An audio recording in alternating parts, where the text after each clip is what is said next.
Fellow devotees, not everyone can listen to today's story. Only those who have true love, true faith, and true devotion for Lord Shiva can fully hear it. Because simply listening to this sacred story bestows upon devotees a special grace from Lord Shiva that is not destined for everyone. It is said that anyone who listens to this story with devotion will be free from poverty for their children. All the hardships, obstacles, and troubles that loom over their children are reduced to ashes. Long life for their children, prosperity for their family, peace and ease in life. All of this is bestowed by Lord Shiva himself. But, fellow devotees, always remember one thing. The Purana clearly states that any devotee who begins any sacred story and then abandons it midway commits the greatest sin of their life. Such a devotee receives neither virtue nor blessings nor the grace of Mahadev. So today, if you truly desire the well-being of your children, the protection of your family, and the blessings of Shiva upon your home, then be sure to listen to this story until the end. And devotees, before we begin, please do one small thing right. Har Har Mahadev in the comments below. This isn't just a single word. It's the first step to connecting with Mahadev. So come, fellow devotees, calm your minds. Let faith reside in your hearts and listen to this divine tale attentively, with devotion and complete faith. Now let's begin the story. This is the story of a small dusty village where the pace of life was slow and where the rays of hope were often hidden behind the cloud. In a dilapidated house in this village lived Mother Kanta, whose world revolved around her two sons. The elder son was Govind, whose eyes were filled with responsibility from childhood, and the younger son was Tilak, who, like his mother, was calm and true at heart. In their home, the only wealth and possessions were a broken lamp and an old picture of Lord Shiva. Mother Kanta's wealth was her unwavering faith. From morning to evening, she had only one mantra on her lips: Om Namah Shivaya. In every difficulty, before every bite, with every breath, she invoked Shiva's name. She believed that her Bolanath was testing her, but in the end, he would see her through. Govind and Tilak had been hard workers since childhood. Whether it was working as laborers in the village or helping in someone's fields, the two brothers never shied away. But as they say, when times are bad, hard work yields little. Sometimes when they returned home in the evening, their mother would have only water and salt to feed them. At those moments, Mother Kanta's eyes would well up with tears. But the next moment she would smile and say, "Don't worry, my children, even this dry food is Shiva's prasad. The day he is happy, the flowers of prosperity will bloom in our courtyard." Govind's heart became even more troubled by these words. He knew his mother's devotion was true, but seeing her in this state tormented his youth. He would lie awake all night wondering how long this would continue. Was struggle destined for us? He would look at his arms, which held immense strength, but there were no significant opportunities in the village to use it. One day, a strange commotion gripped the village. People saw a large, shiny car pull up on the village's dirt road. A rich, elegantly dressed ex-man stepped out of the car, wearing a gold watch and a unique glow on his face. The villagers began whispering, "Who was this man? Where did he come from?" Govind and Tilak stood at a distance watching the scene. Their eyes were drawn to the man's shiny car and his clean clothes. This man wasn't from the village. They soon realized he was from a nearby city. A city they had only heard about in stories, a place with grand buildings and where people believed money grew on trees. Tilak placed his hand on his elder brother's shoulder and softly asked, "Brother, will we ever be like that?" Govind took a deep breath. Seeing that rich man wasn't just a sight for him, it was a symbol, a sign that his life, too, held the possibility of change. He looked at Tilak, then he looked up at the sky as if asking Lord Shiva, "Has the time come, Lord?" That same night, while Mother Kanta was performing her Shiva Puja, Govind and Tilak came to her. Govind said, "Mother, we can't bear to see you like this anymore. We've made a decision." Mother Kanta lovingly caressed their faces and asked, "What's your decision, my dear?" Tilak replied, "Mother, we'll go to the city, the same city where that man came from. We know there's work there, there's opportunity there. We'll work there, we'll learn something, and come back with a happy life for you." Mother Kanta's eyes welled with tears. This decision by her children seemed a huge challenge to her. The city was like a mirage where her innocent children could get lost. But their faith gave them strength. She embraced both her sons and whispered in their ears, "Go, my children. But remember one thing. Always be honest in your work and remember Shiva at all times. Whatever path you take, consider every obstacle a test from Shiva. And know that I will be here chanting for you without ceasing." Hearing this, Govind and Tilak's resolve strengthened even further. The next day, in the first light of dawn, they touched their mother's feet and armed, with only 2 pairs of old clothes and a small amount of dry food their mother had given them, set out on an unknown journey. They had only a bundle on their backs, but in their hearts they carried the name of Bholenath and a heavy burden of dreams. And this is where the real story of struggle begins. Will they find work in the city? Will their unwavering faith save them in this illusory world? When Govind and Tilak reached the city limits after days of walking, their eyes were dazzled. Dazzled. It was nothing like their village. All around was noise, smoke, rushing people, and tall buildings, striving to reach the sky. The glitter of the city dazzled them for a moment, but the next moment, this vast and ruthless city made them realize their smallness. What are you? They had the illusion in the village that work was easy to find, but the reality was harsh. Govind and Tilak toiled day and night. They wandered every street, knocked on every factory door, and stood at every construction site. "Sir, give us any work, we're hungry." "Brother, we don't know how to work, but we'll learn. Give us a chance." But everywhere they got the same answer: "There's no place for illiterates here. Go look somewhere else." Or people would try to cheat them, thinking they were simple village boys. The 2 brothers were exhausted. The dry food they brought was gone in 2 or 3 days. Now all they had was water to drink and a place under a bridge to spend the night. Many nights they spent hungry. Being the elder Govinda tried to hide his fatigue and despair. But seeing Tilak's pale face made his heart weep. Tilak would often ask sadly, "Brother, have mother's prayers gone in vain? Has Bholenath abandoned us?" At such times, Govind would muster all his strength and embrace him. He knew Tilak's faith was wavering, and it was his duty to support him. Govind would say, "What is Tilak saying? A mother's prayers can never go in vain, and our Bholenath is Mahadev. He never abandons his devotee. This is our difficult test. Remember what mother said. Consider every obstacle a test of Shiva."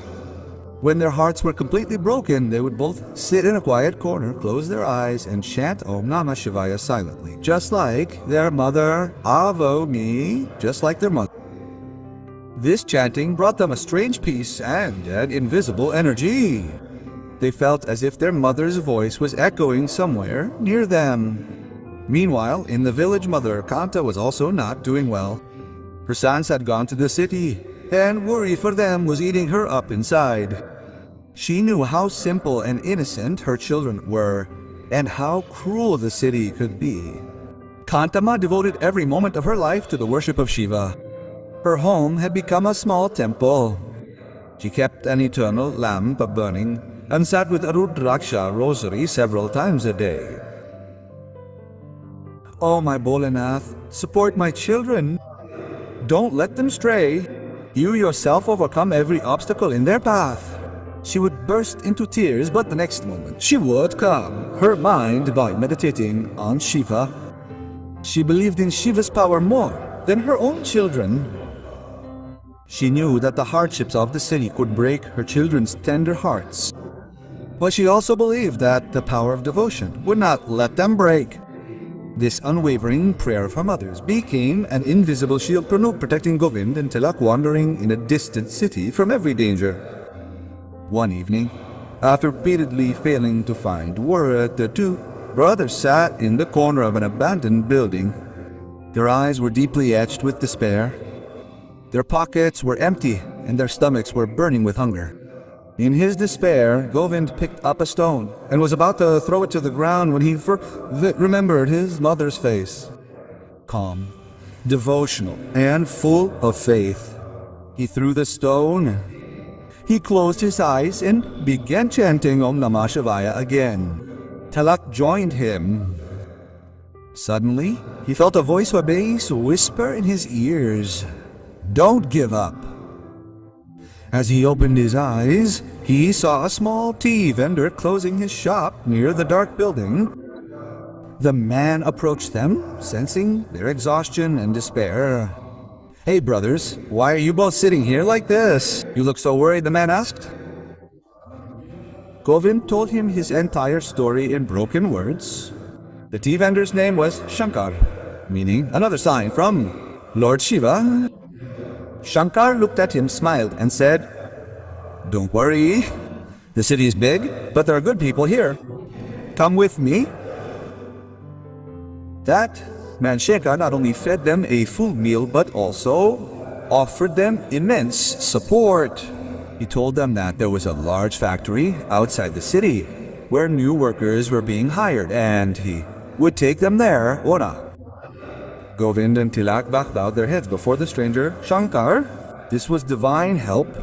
They could clearly feel it. Their mother's prayers were working. Now they had a direction, a ray of hope. The next day, with Shankar's help, the two brothers stood at the door of a huge factory located a short distance from the city.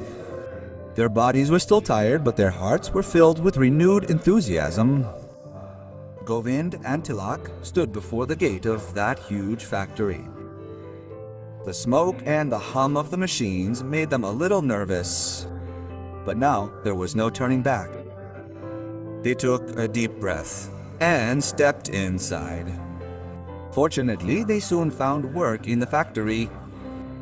The work was very menial, standing near the machines, carrying goods, cleaning up garbage, and doing odd jobs for other workers. The pay was meager, barely enough to provide a full meal and a place to sleep. But it was like nectar to them. At least they wouldn't have to go hungry anymore. They accepted the work, believing it to be devotion to Shiva, while other workers would steal or complain. Govind and Tilak worked with complete honesty and dedication. Govind would use his physical strength, and Tilak, with his calm mind, would carefully observe the operation of the machines. His mother Kanta's words, "Honesty and integrity are your greatest assets," always echoed in his mind. The two brothers slept very little. After working hard during the day, they would sneak out at night when everyone else was asleep and collect discarded factory parts. Govind noticed that the factory used iron and components.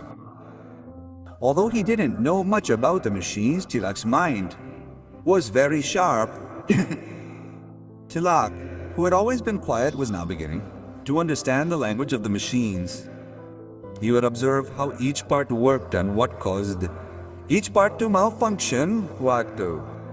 He would clean small, discarded parts and try to put them back together. This was their hidden school. Govind was delighted by his younger brother's dedication. He helped him in every possible way. If he heard something from an experienced craftsman, he would come and tell Tilak. For them, this work wasn't just a means of earning money, but a precious opportunity to learn a skill. There was a senior craftsman in the factory who was renowned for his craftsmanship. His name was Damodar Babu. He was a bit strict by nature and didn't teach easily. One day, one of Damodar Babu's important machines broke down. Senior craftsmen tried to fix it, but failed. The factory's production halted, causing everyone to worry. Govind and Tilak stood at a distance watching the situation unfold. Tilak carefully examined the broken part that the craftsman had set aside. Govind told him, "No, Tilak. Why are you taking the risk? This is the work of experienced craftsmen." But Tilak harbored a strange confidence. He quietly approached Damodar Babu and politely asked, "Babuji, can I take a look at this part?" Damodar Babu was a little angry at the laborer's courage, but when he saw the devotion and thirst for knowledge in Tilak's eyes, he calmed down. "Go and see. It's just junk now anyway," he said sarcastically. Tilak picked up the part. He cleaned it. Drawing on his years of experience, he identified a small flaw and tried to fix it with his tools, which he had fashioned from scrap. After a few moments of struggle, he brought the part and gave it to Damodar Babu. Damodar Babu, irritated, put the part into the machine and started it, and then a miracle happened. The machine, which had been idle for hours, started running smoothly. Damodar Babu's eyes widened in astonishment. He looked Tilak up and down. He couldn't believe that this innocent village boy had accomplished something that even the most experienced craftsman couldn't. He asked, "How did you do it, boy?" Tilak simply said, "Babuji, I see this every day." "How does it work?" "It's all the grace of Mahadev, and I just remembered my mother's teachings. Do your work with all your heart." From that day on, Govind and Tilak's respect in the factory grew. Damodar Babu took them on as his disciples. He began teaching them difficult and new skills. The two brothers were no longer mere laborers. They were on their way to becoming skilled craftsmen. While Govind was learning the art of management and organization, Tilak was becoming proficient in machinery and technical knowledge. They knew this was an opportunity given by Shiva. In the village, Mother Kenta had still not heard it from her sons. She was teetering between tears and devotion at home. But one night she dreamt of Lord Shiva, himself standing before her, smiling. Purvateuring. He told Mother Kanta, "My blessings are upon your children. Their faith and your chanting are leading them on the right path. Don't worry now." When Mother Kanta woke up in the morning, her heart was filled with peace and joy. She knew her children had found their way. Govind and Tilak had now saved enough money and learned master craftsmanship. The city had tried to destroy them, but they had chosen to learn from the city. Now it was time to return, but not just to return, but to fulfill a dream.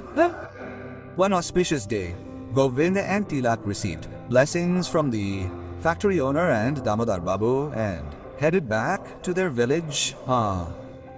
When they reached their old mud house, they saw their mother, Kantama, sitting at the doorstep, chanting the name of ShivKatha.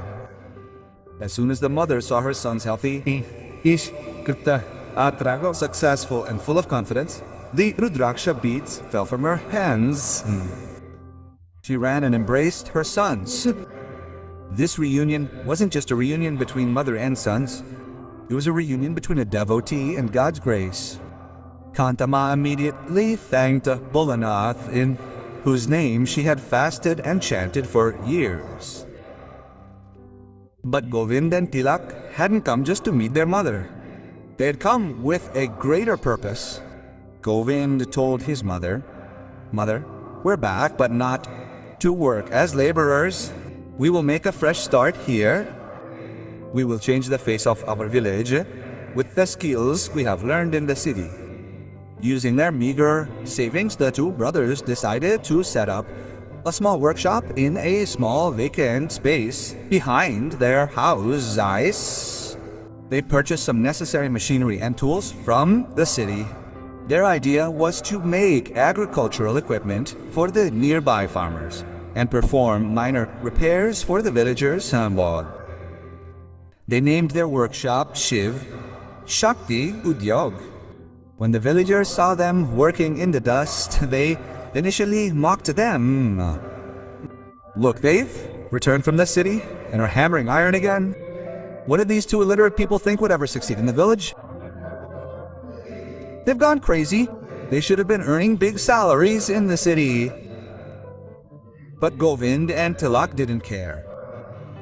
They knew that their work would become their identity. Kanta Ma encouraged them both. Every morning she would go to the workshop, sprinkle Ganga water on the sacred river Ganges, and invoke Shiva Aryasa. The beginning was very difficult. The village had no electricity. Importing raw materials was expensive, and the villagers distrusted them more than these two new boys. Once they made an excellent plow, a tool for plowing, and gave it to a wealthy farmer. The farmer used it for a few days, and then it broke. The farmer came to the workshop in a rage and shouted, "You two have wasted my time and money. This Shiva Shakti of yours is useless." This accusation felt like a... Their hearts were broken. That night, the two brothers sat in the workshop thinking.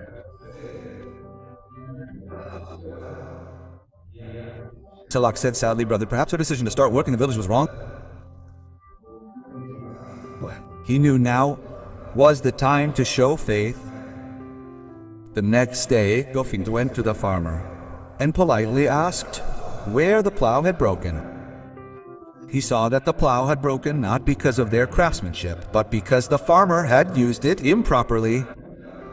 Despite this, Govind did not argue with the farmer. Govind said, "Sir, I believe there must be something wrong with our product. Please give us this plow back. I'll make it new for you without any charge, and this time it will be even stronger than before." Hearing this, the farmer was astonished. For the first time, he had seen such honesty in a craftsman. Govind and Tilak worked overnight, using better metal to create a new and stronger plow. They gave the plow to the farmer and requested him to use it properly. This honesty and dedication touched the hearts of the villagers. This incident spread throughout the village. For the first time, people realized that these two brothers were not just doing business, but also serving others. Gradually, orders began to pour in. The tools they made proved to be even better than those in the city, because Govind and Tilak fixed every small flaw in each tool and tailored them to the village's soil. Shiv Shakti Industries had now become famous. But the path to success is never easy. When they achieved some success, some wealthy and jealous people in the village became jealous of them. They began to interfere with their work, sometimes denying them access to raw materials and sometimes threatening them. Shiv Shakti Industries had become a topic of discussion in the village. Govind Sani's management skills and Tilak's technical knowledge were combining to produce products whose quality was unmatched. Now farmers from far and wide came to buy equipment from them.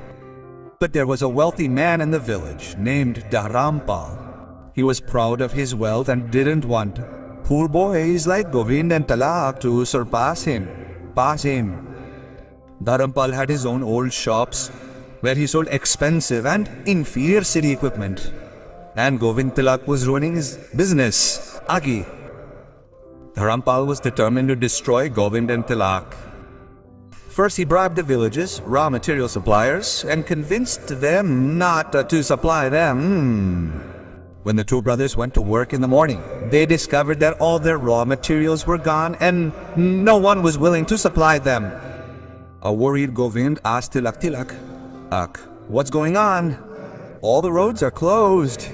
Tilak replied, Brother, this is no coincidence. It's the enemy's trick.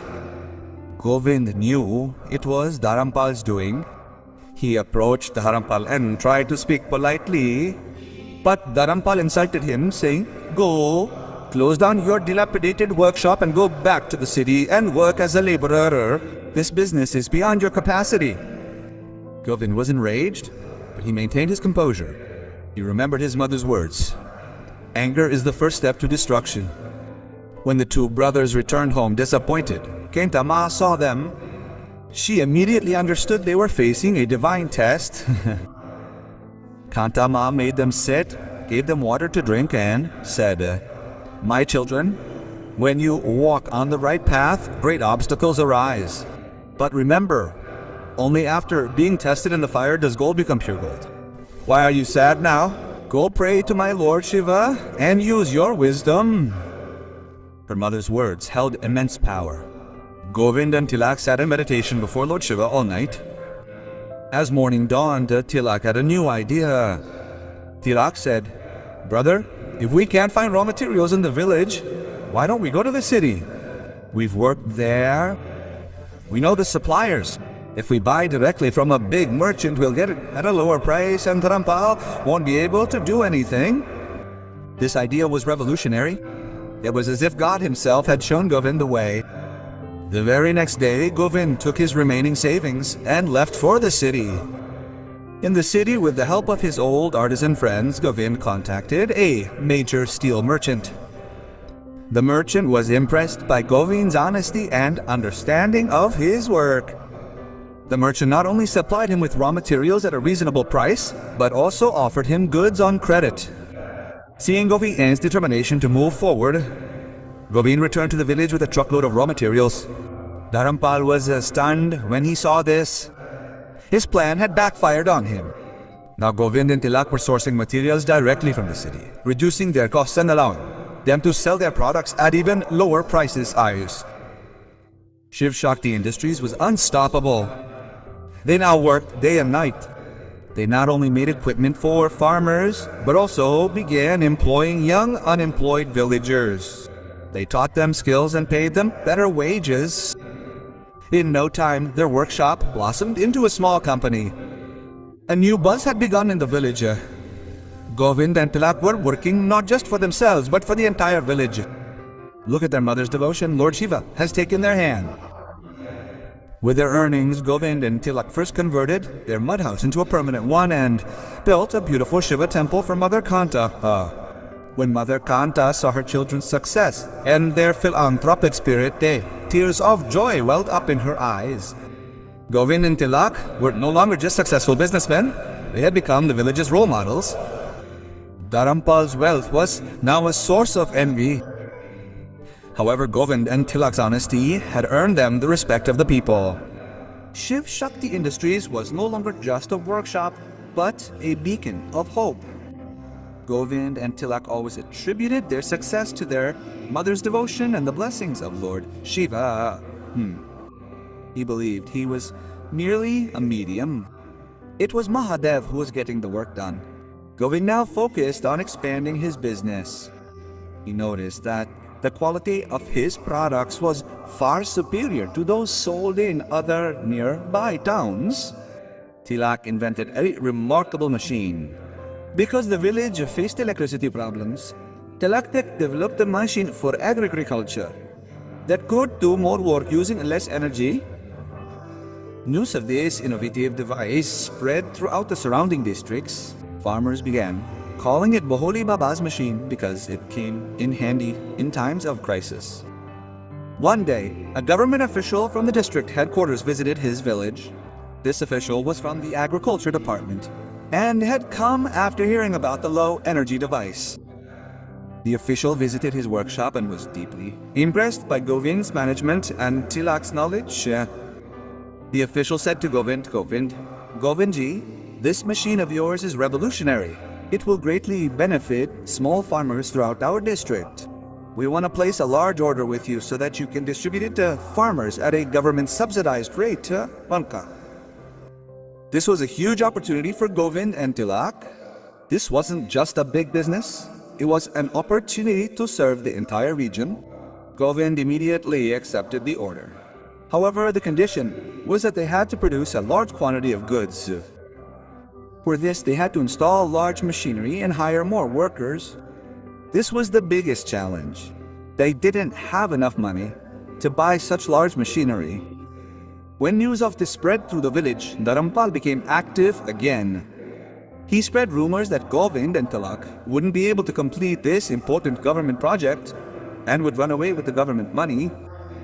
These poor people shouldn't be given such a huge responsibility. He would provoke the villagers. But now the villagers knew Govind and Tilak well. They no longer believed Dharampal's lies. Govind and Tilak told their mother everything. Kanta's mother smiled and said, "Since Lord Shiva has given you a big task, he will also show you the way. Go to the biggest bank in the district, show them your honesty and ask for a loan in the name of Mahadev." Govind and Tilak did as their mother told them. They went to the bank and told the manager their entire story. How they started from nothing, how they learned their skills, and how their honesty brought them to this position. They also spoke about the quality of their products and the government orders. The bank manager was impressed by Govind's sincerity and Tilak's knowledge. He saw that these two boys weren't just working for money, but rather had a passion to do something for the country and society. The bank manager immediately approved the large loan they needed. Upon receiving the loan, the two brothers were filled with renewed enthusiasm. They immediately went to the city, bought large machinery, and began transforming their workshop into a huge factory. They employed every unemployed youth in the village, trained them, and paid them well. In no time, Shiv Shakti Industries transformed from a small company into the largest and fastest growing company in the region. Their name became synonymous with honesty, quality, and dedication. Govind and Tilak were no longer just successful people in the village. They were role models. People would tell their stories to their children. Look at Govind and Tilak. They had nothing, but they kept their faith in Bholanath. And where are they today? Mother Kanta's respect rose to the highest in the village. People came from far and wide to seek her blessings. People said that her devotion was so powerful that she summoned wealth from heaven for her sons. Mother simply smiled and said, "It was all the work of my Bholanath." But now, these two brothers had reached the pinnacle of success. It was time for the next phase of their lives, a journey that Mother Kanta often contemplated. Govind and Tilak used their success first and foremost for the betterment of the village. They paved the village's unpaved roads at their own expense. They also opened a small hospital and a school so that the village children could receive a good education. They helped every poor family in the village, donating to someone's daughter's wedding or paying for someone's children's education. Their simplicity remained intact. Even after becoming so wealthy, Govind and Tilak did not become arrogant at all. They still greeted the villagers with the same humility. He still lived a clean, simple life with his mother, not in his big new house. Meanwhile, Dharampal, the village's wealthy man who had envied them, had calmed down. He saw where Govind and Tilak's honesty had led them, while his hatred had led him nowhere. One day, Dharampal, ashamed, came to Govind's workshop and apologized for his actions. So Govind embraced him and said, "Dharampal, we are all brothers. Forget what happened. If you want, you can also look after some work in our company." Govind's generosity changed Dharampal's mind. He realized that true wealth lies not in money, but in simplicity and kindness. Now a new tradition had begun in the village. Whenever a big decision had to be made or someone needed guidance, people would turn to Govind, Tilak, and most of all, Mother Kanta. Mother Kanta was revered as a goddess in the village. The story of her devotion and sacrifice was told in every household. Whenever anyone paid her respects, or sought her blessings, Mother Kanta would always say, "This isn't respect for me. This is respect for the name of Bolanath and true deeds." One evening, Mother Kanta was sitting in the small Shiva temple in her home. Govind and Tilak came to her. They were now well established. Their company had become the largest in the district. Govind said, "Mother, we have achieved everything. Your prayers, our hard work, all have paid off. What is your wish now?" Mother Kanta's eyes were filled with loving satisfaction. She took her son's hands in hers and said, "My sons, I taught you to live honestly. You have learned to do business honestly. But now I have only one great wish." Tilak asked, "Mother, tell us. We will fulfill it immediately." Mother Kanta took a deep breath and smiling said, "I want both my sons to settle down. I want to see them get married."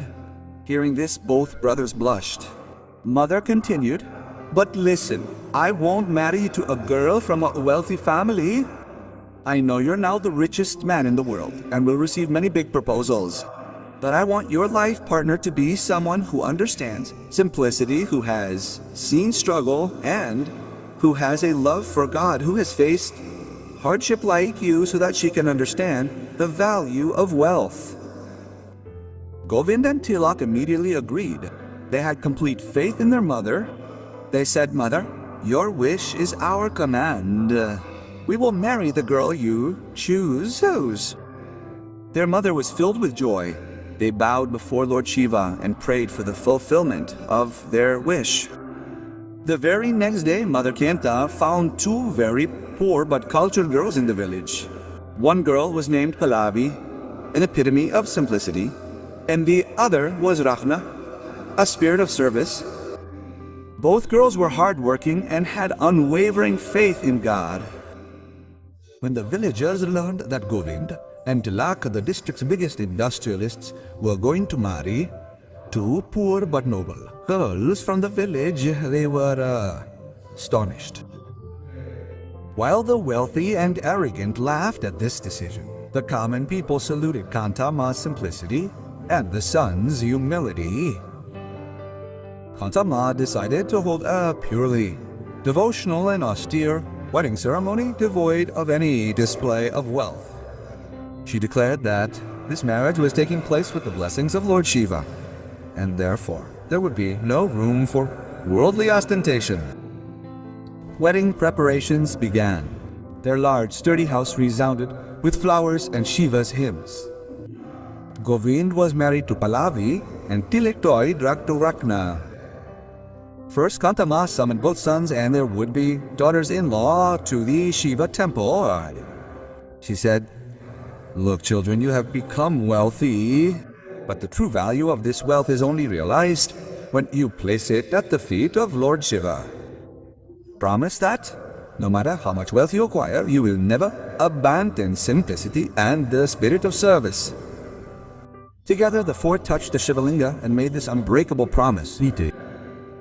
The wedding day arrived. Everyone in the village, rich and poor alike, attended this unique wedding.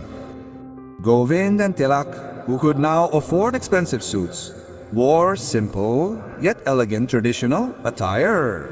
The brides, Pallavi and Rachna, looked divine in their simplicity and beauty rather than heavy jewelry. The most special part of the wedding was Kanta Ma's Havan, which praised Shiva and Parvati. Every ritual was filled with devotion and love. Instead of gold and silver, they gave both daughters-in-law Rudraksha beads and books of the Shiva Chalisa as dowry. Avian. This brought tears to the eyes of all the villagers. The village's Dharampal, who had come with his wife, also came with his wife. When he saw how Govind and Tilak were getting married with such humility and simplicity, despite their wealth and impurities in his heart, Ushovi Poragot were completely washed away. He praised Govind and Tilak's character in front of everyone and apologized to Kanta Ma. Govind and Tilak's marriage brought a new joy to their home. Pallavi and Rachna, both cultured daughters-in-law, immediately took to serving Kanta Ma.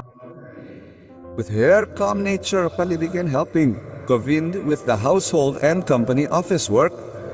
She was very honest in accounting, which reduced Govind's workload udre. Rakna, filled with a spirit of service, took over Kantama's devotion and social service in the village. She now cleaned the Shiva temple every morning and worked for the poor and needy women of the village.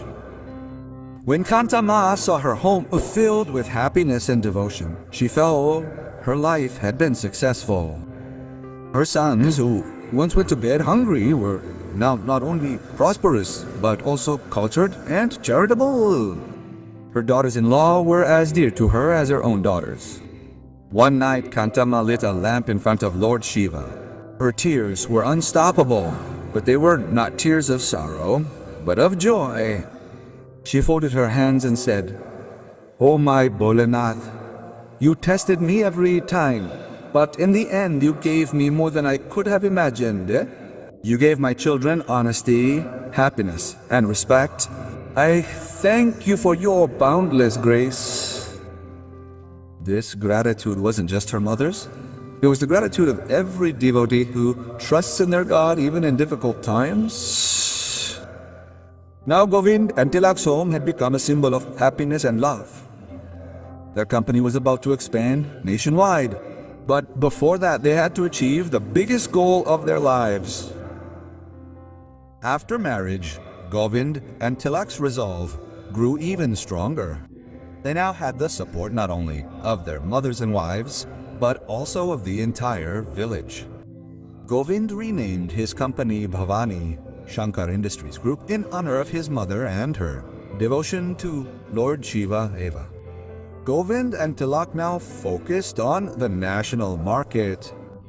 Thanks to Tilak's unique innovation and Govind's scrupulous management, their company grew rapidly. Their greatest strengths were quality and honesty. They never compromised quality for profit and treated their employees, mostly villagers, as family. A family. Within a few years, Bhavani Shankar Industries Group had branches in every corner of the country. They manufactured not only agricultural equipment, but also many other products that made life easier for the common man. What started as a broken workshop had now become the largest in the country.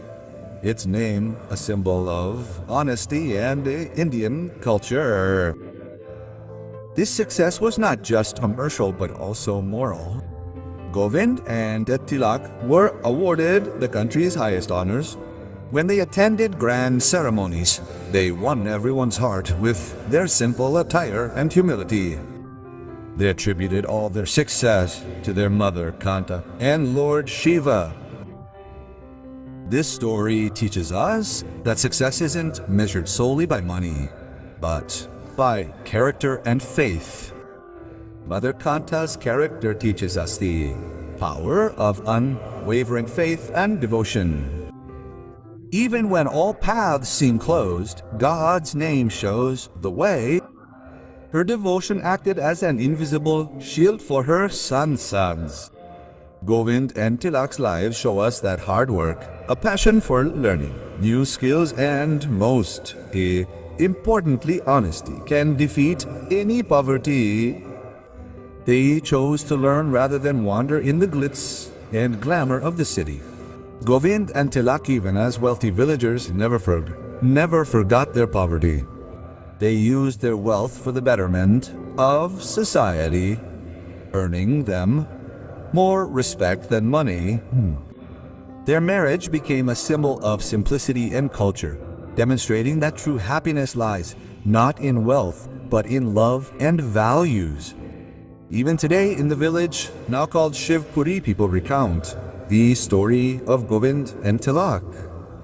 Their company, Bhavani Shankar Industries Group, is an immortal example that if you are devoted to your actions, Lord Shiva's grace can lift you from the dust of poverty to the pinnacle of success. Ultimately, Mother Kanta always said, "Everything my children have achieved is solely due to the will of Lord Shiva. He tested them but never abandoned them. Therefore, my dear listeners, may you never be discouraged in life. Just focus on your actions and chant Om Namah Shivaya every moment, because honesty and devotion are the greatest assets in life. O Ayat Komen. Devotees, such devotional stories should be heard daily. No. Because listening to stories doesn't just bring virtue. Stories bring peace to the mind, impart new lessons for life, and awaken a sweet light of devotion within us. The listener is never alone because the shadow of Mahadev's grace accompanies them. If this story has touched your heart, please do so. If you have experienced peace, learning, and devotion, then do subscribe to our Shree Gyan channel. And now, devotee brothers, finally my sincere, simple, and heartfelt prayer, O Bholanath. Whichever devotee has listened to this story with devotion, love, and faith till the end, please fulfill all his wishes. May shower happiness, peace, prosperity, and joy in his home. May his family remain safe. May his children prosper, and every sorrow and every obstacle in his life be removed forever. Say with love, Jai Bholanath, Har Har Mahadev.